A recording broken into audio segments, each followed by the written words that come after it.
વાત જ્યારે વેપારની હોય ત્યારે ગુજરાતીઓનું નામ વૈશ્વિક ફલક પર હંમેશા અગ્રેસર રહ્યું છે।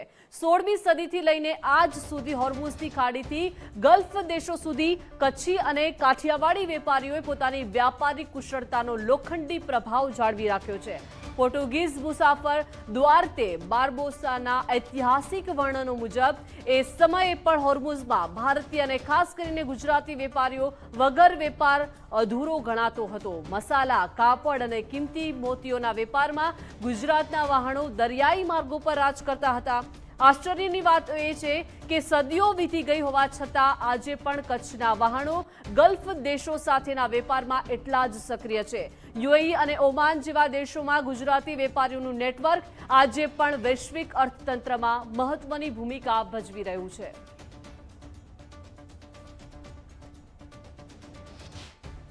ખાસ કરીને 1400 થી 1515 15મી સદી દરમિયાન ગુજરાતના કચ્છી અને કાઠિયાવાડી વેપારીઓ અહીં ખૂબ જ પ્રભાવ પડતો હતો।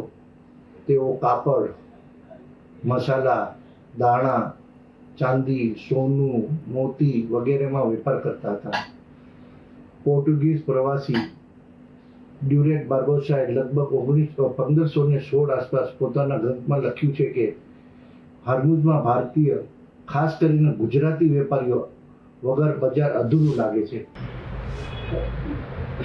1515માં પોર્ટુગીઝોએ લશ્કરી તાકાતથી પોર્ટુગીઝ હુમલો પર કબજો કર્યો અને 20 કિલો બાંધ્યો, પરંતુ વેપાર ચલાવવા માટે તેઓએ ગુજરાતી કચ્છી વેપારીઓના શરણાગત થવું પડતું હતું।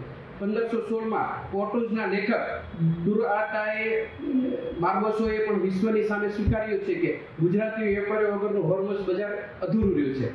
પરંતુ દરિયો ભલે પોર્ટુગીઝનો હતો પણ બજાર તો ગુજરાતીઓનું જ રહ્યું છે અને ગુજરાતીઓ ત્યારે પણ ગ્લોબલ હતા અને આજે પણ ગ્લોબલ છે।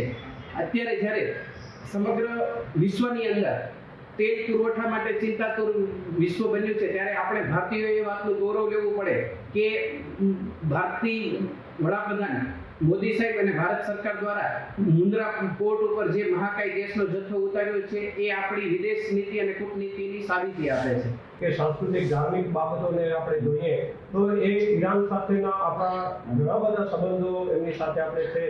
અને હાલની જો વાત કરીએ તો હાલે પણ આપણા રાજદ્વારી સંબંધો એમની સાથે સારા છે।